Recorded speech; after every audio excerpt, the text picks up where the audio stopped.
been a bunch of other names that have been tossed out there.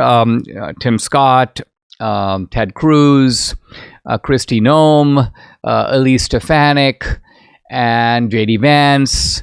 DeSantis' name has been out there. Vivek's name has been out there. So it's a pretty wide list. And then there are some kind of dark horses that people will throw in every now. What about this guy? What about that guy? But the names I've mentioned are the main ones. And here's my take on all this.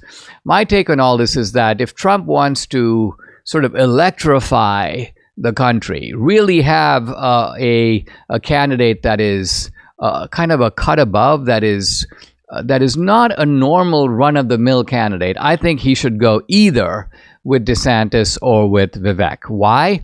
Because in my view, those two guys are transformational. Now, the other guys I have nothing against them, and some of them are good, and some of them are really good, and I would be okay with a bunch of them. So, just to go down a few names, for example, if you take somebody like Kristi Noem, and Debbie was telling me that there was some event, honey, what were you talking about, where there was all this applause for Kristi Noem? It was on Fox and Friends. They were in a restaurant. Fox and Friends was showing, I guess, one of their, kind of spontaneous restaurant. Who do you want? And they mentioned Kristi Noem. Oh, everybody goes crazy and stuff like that. And Debbie goes, oh, yeah, because she's good looking, the men are going to go for Kristi Noem.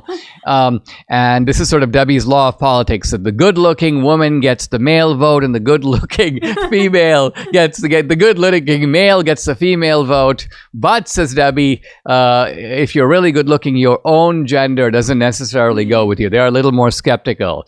They're a little bit more sarcastic about it, so to speak. But in any event, the point being, Kristi Noem would be fine, but in my view, not the kind of thing that makes you jump out of your seat. Elise Stefanik, she's competent, she's presentable. Some people say she's a bit of an opportunist, but nevertheless, she's been a pretty loyal Trumpster. She, of course, did a great job in dealing with the four horsemen of the apocalypse, which is to say the college presidents who were given a due whipping by Elise Stefanik. So again, I'd be okay with Elise Stefanik, but now compare this to DeSantis or Vivek, and